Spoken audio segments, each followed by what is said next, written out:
are leaving the stomach, what are we running into now? It's too acidic now to go into what? The intestine. So guess what the body does? The body produces bicarbonate on its own to raise the pH balance back up. So in that way, the fats and the carbohydrates aren't destroyed by the acidity level of the stomach. Did you guys get that?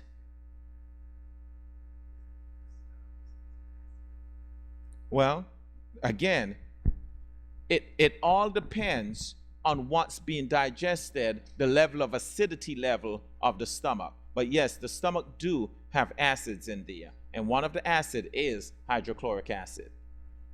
Am I making sense, dear saints? Okay? So keeping that in mind, that the stomach lowers its what?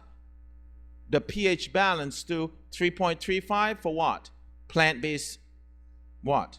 Plant-based protein. And down to 1.35 for what type of protein? Animal-based protein. But when the food is leaving the stomach now, that's your fats and your what? And your carbohydrates are leaving the stomach, going into the intestines. What does the body do at that time? It produces bicarbonate to raise the pH balance up. So in that way, the carbohydrates and the fat are not destroyed as they're going into the intestines. Does that make sense? Okay, now in saying all of this to you, what do we encounter? Well, here's the problem we encounter. When you uses baking soda or baking powder, guess what it does? It neutralizes the acidity in the level in the stomach and raises it. So when it raises the pH in the stomach now, Brother Errol, what happened? Protein cannot be what? Digested. And when there's excessive protein in the stomach, what does it do to the kidneys? It destroys the kidneys. A high protein diet will injure your kidney. That's why, listen what we're told here in Ministry of Healing, Pathways to Health and Happiness. See, and many times we think that we are so smart as human beings, we think that if we take the aluminum out, we can use aluminum-free baking powder. But that's not true. The use of baking powder and baking soda in bread making is harmful and unnecessary. Baking soda causes inflammation of the stomach and often poisons the entire system. Pathways to Health and Happiness, page 97 or 299 to 301 in Ministry of Healing. Are we making sense, these saints? Do you see why we should not use? Okay. Now, let's go to the bread. Okay. How soon after bread is baked can one eat the bread?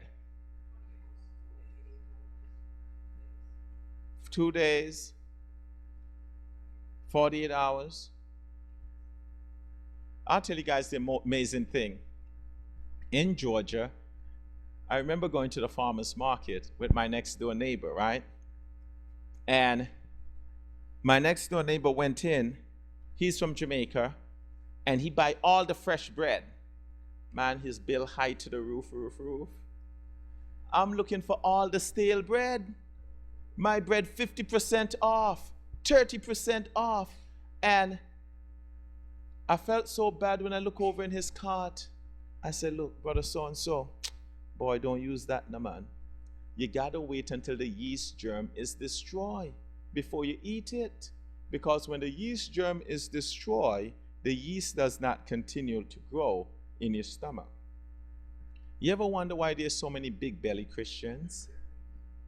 One of the reasons is that they eat freshly baked items, whether or not it's bread, Johnny cake, dumplings, or whatever it is, but they put the yeast in and it continues to grow. Am I making sense there? That's one thing. Another thing that actually causes it too is when people eat and drink at the same time. Okay? You'll find you know that when you stop eating and drinking at the same time, when you take these fresh item out of your diet, you'll find that the stomach will work with you very well. Of course. Yeah, man, belly go down. Yes. Belly go down. Listen to this. Listen to this, saints. And it says, and this is deep here. Consistent Diets and Food, page 316 and 317. It says, when hot or new, raised bread of any kind is difficult of digestion, it should never appear on the table. This rule does not, however, apply to unleavened bread. And then it says here, bread which is 2 or 3 days old is more helpful than new bread. You know what I like about divine counsel? 2 or 3 days old. You know what I like about divine counsel? When you follow divine counsel, things are cheaper. Things are cheaper. Everybody rush for fresh bread. I take the stale bread. There are bread outlets that if you buy stale bread, you can get the expensive bread for $1. But when we go to the stale bread store, guess what we do? We buy all the stale bread and we put it in the freezer. And we bake our own too. Am I making sense, dear saints?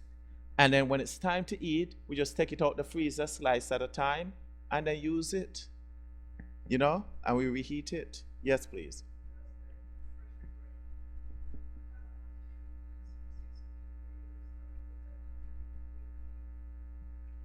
It contributes to bloatedness. So yeah, it can.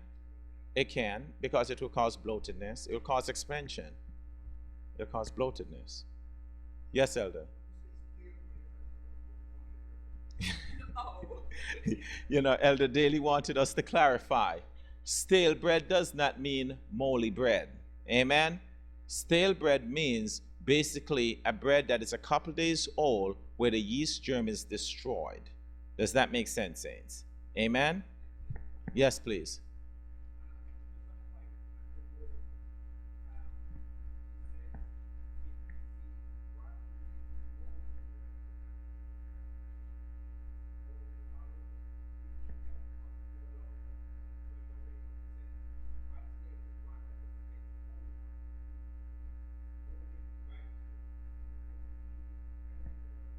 What Brother Errol mentioned is if you see any mold in the bread, just dump the bread one time. Amen? Because the whole bread would be infected. Yes, please. Okay, the young lady asks, what about toasted bread? What's the question?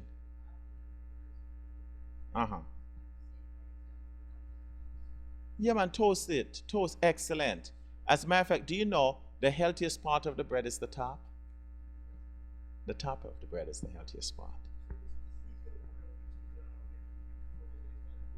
Yeah, yes, that's a good thing. And the reason why they have to, there's no preservative in it. If they keep it outside, it will mold in a day. Yeah, they have to keep it in the refrigerator. Okay, let's continue here. Is the information making sense, saints? Good. Ice cream, chocolate. Do you guys know that God's children don't eat these items? Okay? Not even soy dream or rice dream or soy ice cream should we eat. What? Okay. Can you make your own? I wouldn't recommend it. Yes, please.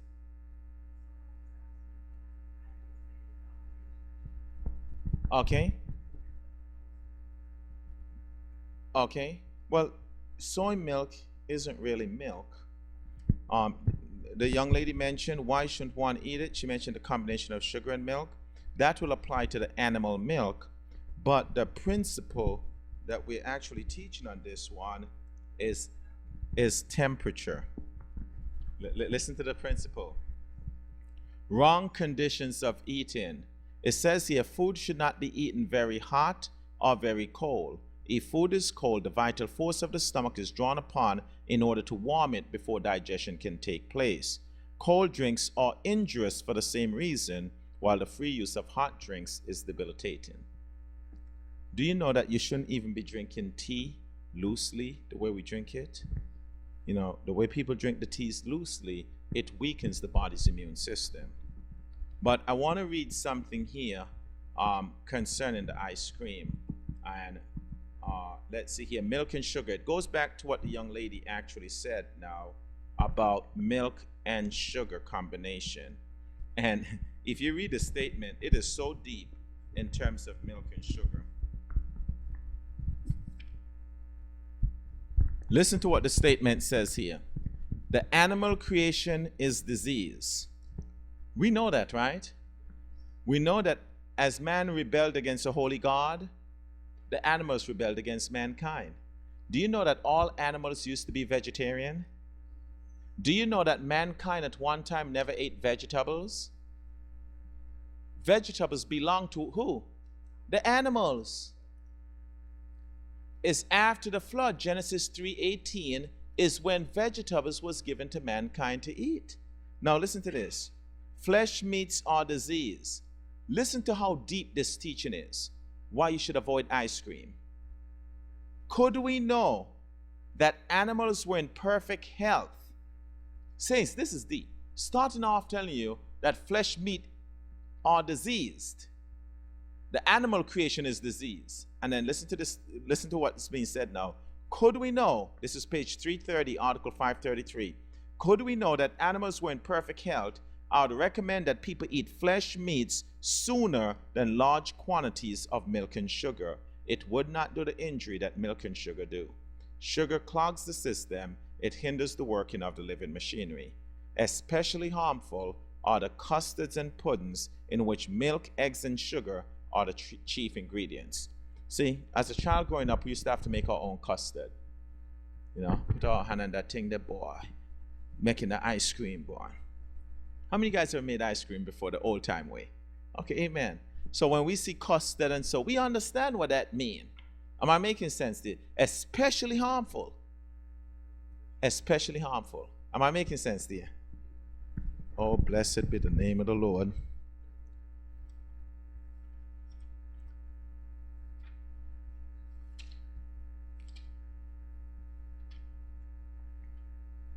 $3.31. Are making sense here, saints? Okay, now let's continue here. Which oils do you cook with? Some people cook with like canola oil. Do you know that you should not use canola oil? Canola oil comes from the toxic rapeseed plant, and it has a toxic element in it called uric acid that is toxic to the coronary artery system. As a matter of fact, it's so funny. I know my friends here from Canada may not like me, but canola oil actually stands for Canadian oil. There's no plant named the canola plant. It's actually called a rapeseed plant. Am I making sense there? And that item should not be used.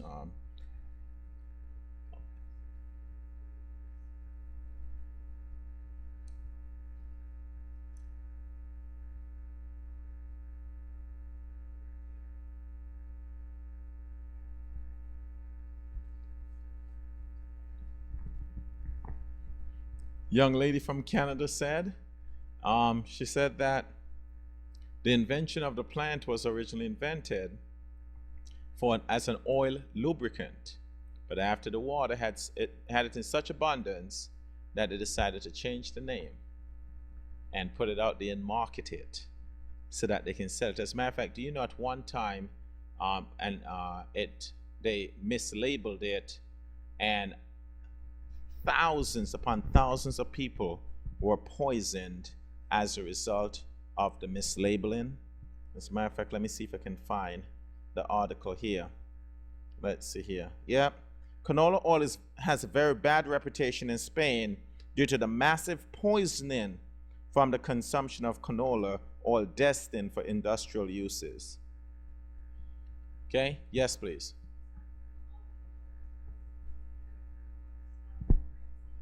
There's so many other type of oil out there, but the thing about it, many people don't realize that not all oil are designed for frying. Different oils have different specific medicinal usage, and it's important that we understand. In one of our manuals right here, I have basically most oils that are used and their medicinal properties and how they should be used right here.